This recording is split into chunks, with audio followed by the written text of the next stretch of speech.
Soya ತಿನ್ನೋಕೆ ಇಷ್ಟ ಇಲ್ಲ ಅಂತ ಹೇಳೋರು ಕೂಡ ಈ ಪಲಾವ್ ಒಮ್ಮೆ ತಿಂದ್ರೆ ಮತ್ತೆ ಮತ್ತೆ ಕೇಳ್ತಾರೆ. ಇವತ್ತು ಮಾಡ್ತಿರೋದು ತುಂಬಾ ಟೇಸ್ಟಿ ಹೆಲ್ತಿ ಆಗಿರುವಂತಹ ಮೇಥಿ ಸೋಯಾ ಪಲಾವ್. ನಮಸ್ಕಾರ ಎಲ್ರಿಗೂ, ನಮ್ಮ ಚಾನೆಲ್ಗೆ ನಿಮ್ಮೆಲ್ಲರಿಗೂ ಹಾರ್ದಿಕ ಸ್ವಾಗತ. ನಾನು ಪವಿ. ನಮ್ಮ ಚಾನೆಲ್ ನಲ್ಲಿ ಪ್ರತಿದಿನ ಸುಲಭವಾಗಿ ಮನೆಯಲ್ಲೇ ಮಾಡಬಹುದಾದ ಟೇಸ್ಟಿ ಹೆಲ್ತಿ ಮತ್ತು ಹೊಸ ಹೊಸ ರೆಸಿಪಿಗಳನ್ನು ನೋಡಬಹುದು. ಹಾಗಾಗಿ ಇನ್ನು ನಮ್ಮ ಚಾನೆಲ್ ಅನ್ನು ಸಬ್ಸ್ಕ್ರೈಬ್ ಮಾಡಿಲ್ಲ ಅಂದ್ರೆ ಈಗಲೇ ಸಬ್ಸ್ಕ್ರೈಬ್ ಮಾಡಿ, ಬೆಲ್ ಐಕನ್ ಕೂಡ ಪ್ರೆಸ್ ಮಾಡಿ. ಈಗ ಇವತ್ತಿನ ಮೇಥಿ ಸೋಯಾ ಪಲಾವ್ ಹೇಗ್ ಮಾಡೋದು ಅಂತ ನೋಡೋಣ ಬನ್ನಿ. ಮೊದಲಿಗೆ 1 ಕಪ್ ಸೋಯಾಬೀನ್ ನ ಬಿಸಿ ನೀರಿನಲ್ಲಿ ಸುಮಾರು 5 ನಿಮಿಷ ನೆನೆಸಿಟ್ಕೊಳ್ತಾ ಇದ್ದೀನಿ. ಈಗ ಒಂದು ಮಿಕ್ಸಿ ಜಾರಿಗೆ 1 ಮುಷ್ಟಿಯಷ್ಟು ಪುದೀನ ಸೊಪ್ಪನ್ನ ಸೇರಿಸಿದ್ದೀನಿ. ಸ್ವಲ್ಪ ಕೊತ್ತಂಬರಿ ಸೊಪ್ಪು, 1 ಗೆಂಡೆ ಬೆಳ್ಳುಳ್ಳಿ, 1 ಇಂಚು ಶುಂಠಿ, 3 ಹಸಿ ಮೆಣಸಿನಕಾಯಿ, 1 ಇಂಚ್ ಚಕ್ಕೆ, ಲವಂಗ 2, ಏಲಕ್ಕಿ 2 ಹಾಕಿ ಸ್ವಲ್ಪ ನೀರ್ನ ಸೇರಿಸಿ ತರ್ತರಿಯಾಗಿ ರುಬ್ಕೊಳ್ತಾ ಇದ್ದೀನಿ. ಈ ಮಸಾಲಾನೇ ನಮ್ಮ ಪಲಾವ್ಗೆ ಅದ್ಭುತವಾದ ಫ್ಲೇವರ್ ಕೊಡೋದು. ಈಗ 1 ಕುಕ್ಕರ್ಗೆ 3 ಟೇಬಲ್ ಸ್ಪೂನ್ ತುಪ್ಪ ಹಾಗೆ 2 ಟೇಬಲ್ ಸ್ಪೂನ್ ಎಣ್ಣೆನ ಹಾಕಿ ಬಿಸಿ ಮಾಡ್ಕೊಳ್ತಾ ಇದ್ದೀನಿ. ಈಗ ಪಲಾವ್ಗೆ ಹಾಕೋ ಸ್ಪೈಸಸ್ ಎಲ್ಲ ಸೇರಿಸ್ತಾ ಇದ್ದೀನಿ.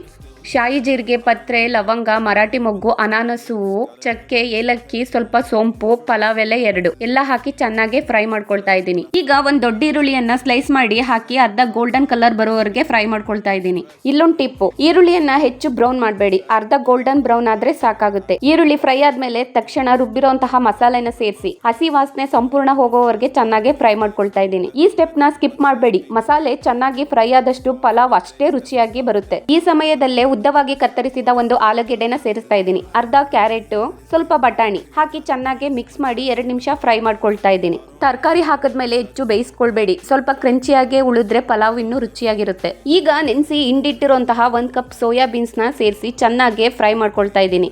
ಈ ಸಮಯದಲ್ಲೇ ರುಚಿಗೆ ತಕ್ಕಷ್ಟು ಉಪ್ಪನ್ನ ಸೇರಿಸಿ ಮತ್ತೊಮ್ಮೆ ಚೆನ್ನಾಗಿ ಮಿಕ್ಸ್ ಮಾಡ್ಕೊಳ್ತಾ ಇದ್ದೀನಿ. ಈಗ 1 ಚಿಕ್ಕ ಕಪ್ ಗಟ್ಟಿಯಾದ ಮೊಸರನ್ನ ಸೇರಿಸಿ ಚೆನ್ನಾಗಿ ಮಿಕ್ಸ್ ಮಾಡ್ಕೊಳ್ತಾ ಇದ್ದೀನಿ. ಮೊಸರು ಹಾಕಿದ ನಂತರ 2 ರಿಂದ 3 ನಿಮಿಷ ಚೆನ್ನಾಗಿ ಫ್ರೈ ಮಾಡಿದ್ರೆ ಮೊಸರಲ್ಲಿರುವಂತಹ ಜಿಡ್ಡಿನಂಶ ಬಿಟ್ಟು ಪಲಾವ್ಗೆ ರುಚಿ ಹೆಚ್ಚಾಗುತ್ತೆ. ಸೋಯಾಬೀನ್ಸ್ ನಲ್ಲಿ ಪ್ರೋಟೀನ್ ಮತ್ತು ಫೈಬರ್ ನ ಅಂಶ ಹೆಚ್ಚಾಗಿರೋದ್ರಿಂದ ಇದು ಮಕ್ಕಳಿಗಂತೂ ತುಂಬಾ ಒಳ್ಳೆಯ ಆಹಾರ. ಇಲ್ಲಿ 1 ಕಪ್ ಅಕ್ಕಿನ ತಗೊಂಡಿದ್ದೀನಿ, ಹಾಗಾಗಿ ನಾನು 1.5 ಕಪ್ ನ ನೀರ್ನ ಸೇರಿಸ್ಕೊಂಡಿದ್ದೀನಿ. ಈಗ ಒಂದ್ಸರಿ ಚೆನ್ನಾಗಿ ಮಿಕ್ಸ್ ಮಾಡ್ಕೊಂಡ್ಮೇಲೆ ಈಗ ನೀರು 1 ಕುದಿ ಬಂದ್ಮೇಲೆ 1 ಕಪ್ ಅಕ್ಕಿನ ತೊಳೆದು ನೆನೆಸಿಟ್ಟಿದೆ. ಈಗ ಆ ಅಕ್ಕಿನ ಸೇರಿಸ್ಕೊಳ್ತಾ ಇದ್ದೀನಿ. ಅಕ್ಕಿ ಸೇರಿಸಿದ್ಮೇಲೆ ಚೆನ್ನಾಗಿ ಮಿಕ್ಸ್ ಮಾಡ್ಕೊಂಡು ಅರ್ಧ ಓಳ್ ನಿಂಬೆ ರಸನ ಇಂಟ್ಕೊಳ್ತಾ ಇದ್ದೀನಿ. 1/2 table spoon garam masala, 1 table spoon ಧನಿಯಾ ಪೌಡರ್ ನ ಸೇರಿಸಿ ಚೆನ್ನಾಗಿ ಮಿಕ್ಸ್ ಮಾಡ್ಕೊಳ್ಳಿ. ಕೊನೆಯಲ್ಲಿ ನಿಂಬೆ ರಸ ಹಾಕಿದ್ರೆ ಅಕ್ಕಿ ಕಾಳಾಗಿ ಬರುತ್ತೆ ಮತ್ತು ರುಚಿಯು ಫ್ರೆಶ್ ಆಗಿರುತ್ತೆ. ಈಗ ಪಲಾವ್ 1 ಕುದಿ ಬಂದ ನಂತರ ಕುಕ್ಕರ್ ಮುಚ್ಚಿ 2 ವಿಷಲ್ ಬರೋವರೆಗೆ ಬೇಯಿಸ್ಕೊಳ್ತಾ ಇದ್ದೀನಿ. ಈಗ ಕುಕ್ಕರ್ ನ ಪ್ರೆಷರ್ ರಿಲೀಸ್ ಆಗಿದೆ. ಇಲ್ಲಿ ನೋಡ್ತಾ ಇದ್ದೀರಲ್ಲ ಫ್ರೆಂಡ್ಸ್, ಎಷ್ಟು ಪರ್ಫೆಕ್ಟ್ ಆಗಿ ನಮ್ಮ ಮೇಥಿ ಸೋಯಾ ಪಲಾವ್ ರೆಡಿ ಆಗಿದೆ ಅಂತ. ಈ ಸುವಾಸನೆಯೇ ಹೇಳ್ತಾ ಇದೆ ಮೇಥಿ ಸೋಯಾ ಪಲಾವ್ ಪರ್ಫೆಕ್ಟ್ ಆಗಿ ರೆಡಿ ಆಗಿದೆ ಅಂತ. ನೀವು ನೋಡ್ತಾ ಇದ್ದೀರಲ್ಲ ಈ ಪಲಾವ್ ಎಷ್ಟು ಬಿಡಿಬಿಡಿಯಾಗಿ ಬಂದಿದೆ ಅಂತ. ನೀವು ಕೂಡ ಒಮ್ಮೆ ಮನೆಯಲ್ಲಿ ಟ್ರೈ ಮಾಡಿ. ಈ ಮೇಥಿ ಸೋಯಾ ಪಲಾವ್ ಹೇಗಿತ್ತು ಅಂತ ಕಮೆಂಟ್ ನಲ್ಲಿ ನನಗೆ ತಪ್ಪದೆ ತಿಳಿಸ್ತೀರಾ ಅಲ್ವಾ? ಈ ರೆಸಿಪಿ ನಿಮ್ಗೆ ಇಷ್ಟ ಆಗಿದ್ರೆ ಏನ್ ಮಾಡ್ಬೇಕು ಅಂತ ಗೊತ್ತಲ್ಲ? ವಿಡಿಯೋಗೆ 1 ಲೈಕ್ ಮಾಡಿ, ನಿಮ್ಮ ಫ್ರೆಂಡ್ಸ್ ಮತ್ತೆ ಫ್ಯಾಮಿಲಿ ಜೊತೆ ಶೇರ್ ಮಾಡಿ. ಇಂತಹ ಸುಲಭ ಮತ್ತು ಟೇಸ್ಟಿ ಮತ್ತು ಹೆಲ್ತಿ ರೆಸಿಪಿಗಳಿಗಾಗಿ ನಮ್ಮ ಚಾನೆಲ್ ಅನ್ನು ಸಬ್ಸ್ಕ್ರೈಬ್ ಮಾಡಿ. ಮತ್ತೆ ಒಂದು ಹೊಸ ರೆಸಿಪಿಯೊಂದಿಗೆ ಭೇಟಿಯಾಗೋಣ. ಧನ್ಯವಾದ.